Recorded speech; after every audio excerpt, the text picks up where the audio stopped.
Salutations from Wizard Studios. I am the Wizard. We got a fight night coming to you. Kevin Lee versus Charles Oliveira. Let's get right into it.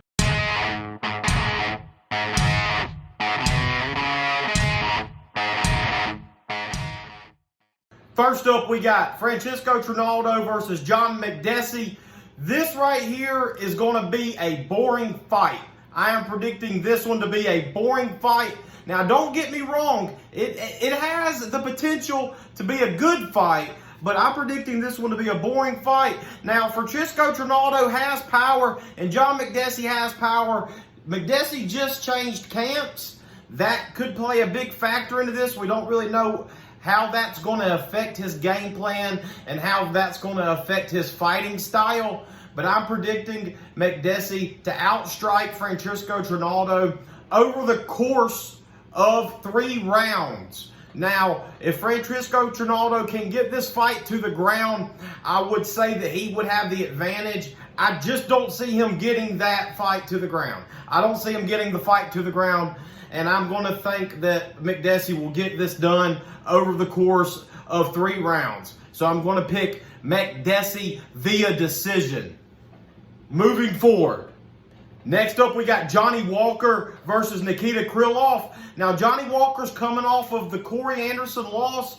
We have to remember that was a knockout loss, but it was not via KO. It was TKO, and he was still standing up at the end of the fight.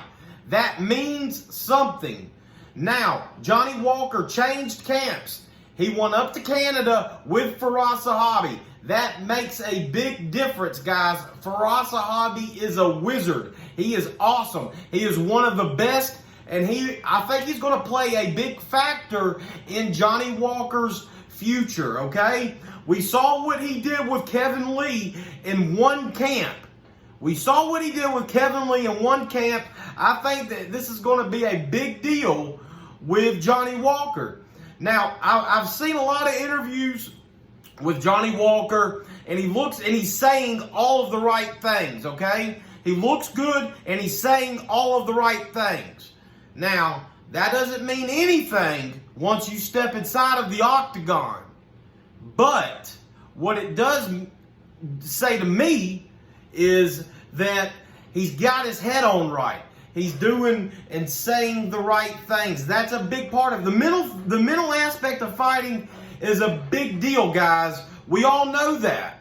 We all see that in a lot of different fights. We see it with Cowboy Cerrone all the time. He loses the fight before he steps into the cage a lot of the times. We see it time and time again. We've seen it with Megan Anderson.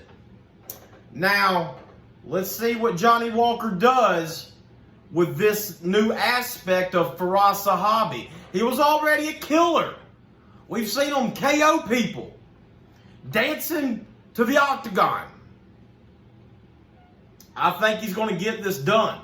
I think he's going to get the W. I don't think he's going to get one of those first round knockouts. I do think he's going to get a knockout. Maybe a TKO. Because Nikita Koloff does have a fabulous chin. We've seen Nikita Koloff take punishment and punishment and punishment from other people and stay till the final horn. But Johnny Walker is a knockout artist. So I'm picking Johnny Walker via second round KO. And I think he's going to do it in spectacular fashion. And I'm going to look forward to seeing him get back on the right track and see what he could do in his fights to come. Because this dude's so fun to watch. He's a treat in the light heavyweight division. And that division is pretty shallow as of late. So Johnny Walker is a treasure, and we look forward to seeing him get back on the right track. Moving forward, Renato Okano versus Damir Hadzovic. Now, this is going to be a fun fight to see. Damir Hadzovic is a good striker. Renato Okano is good everywhere, but he's hit or miss, right? He's hit or miss. He's going up to the lightweight division. I haven't seen him there in quite some time, never in the UFC. So we're going to see what he can do. We're going to see what he can do. He needs this win, I believe, if he wants to stay in the UFC. You know, unless he's planning on going to Bellator or the PFL, he's going to need to secure this victory. He's going to need to secure this victory to stay inside of the octagon. Now, I think he's going to be able to get it done. He's going to need to keep Damir at range. Sometimes he struggles with that. A lot of people act like, you know, Okano is this great rangy fighter. I've seen him struggle a lot with range. So, I think we're going to need to see Renato Moicano keep this fight at range. We're going to need to see him utilize those elbows. And we're going to need to see him secure this victory. We're going to need to see him use those leg kicks. Okay? If this fight goes to the ground, he will be able to secure a victory with ease. But if this fight stays on the feet, it'll be a little more challenging. Renato Moicano needs to utilize his range, utilize his great leg kicks, hurt Damir, get this fight to the ground, and secure a submission, rear naked choke victory. I'm taking Renato Moicano versus via submission, rear naked choke, second round. The co-main event, Damian Maia versus Gilbert Burns. This is awesome matchmaking. Damian Maia versus Gilbert Burns is awesome matchmaking, guys. I think Damian Maia, you know, he's the old bull. Gilbert Burns, the young lion coming in hot. Gilbert Burns has been taking out people left and right. A lot of people are thinking he's going to stay on the feet and get the job done via strikes. I think he's going to oblige Damian Maia with the ground game, okay? I think he's going to keep the fight, you know, on the ground. I really do. You know, the fight, of course, starts on the feet. But all Damian Maia fights end up on the ground. Gilbert Burns will not be afraid to go to the ground. And he is going to attack Damian Maia. He is not going to play it safe for 1 minute. He is not going to play it safe for 1 minute. These guys are going to go back and forth, back and forth. And I think that Gilbert Burns has all of the skills to get this done. I'm picking Gilbert Burns via decision over Damian Maia. I don't think he's going to get it done via submission. We all know how good Damian Maia is. Unless he gets Damian Maia badly hurt, you know, hurts him with elbows, beats him down with elbows or something, and then submits him. I'm taking Gilbert Burns via decision.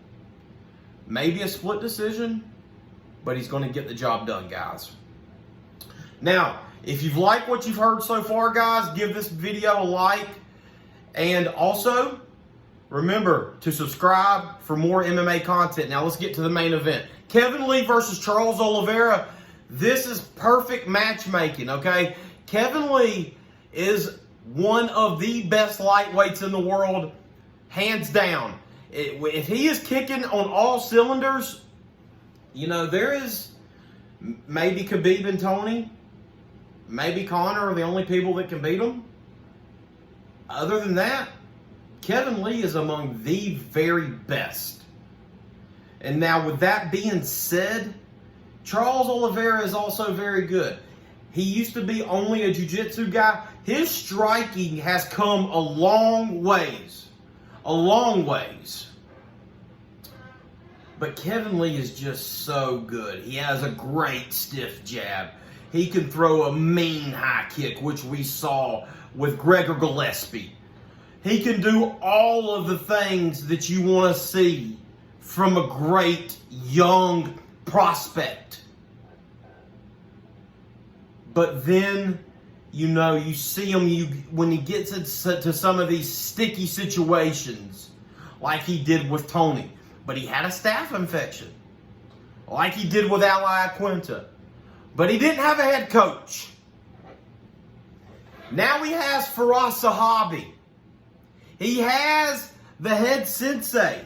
He has the head sensei who is molding and putting all of those things together. So you sit there and you wonder, what is going to hold this guy back now? What is going to hold back Kevin Lee? I don't know. I don't think anything will. I think he beats down Charles Oliveira every which way you can. I don't think Charles Oliveira has a prayer. I don't think he really does. I think it's going to be ugly. I think Kevin Lee gets this done in the end of the second or the third round. TKO or doctor stoppage. That's the Wizards' picks, guys. Remember, guys, to like the video and subscribe for more MMA content, guys. Also, we got Bang Energy drinks in the link below, and we got All American Hemp CBD gummies in the link below, guys. And remember, we got more coming to you later in the week. We'll see you guys in the next video.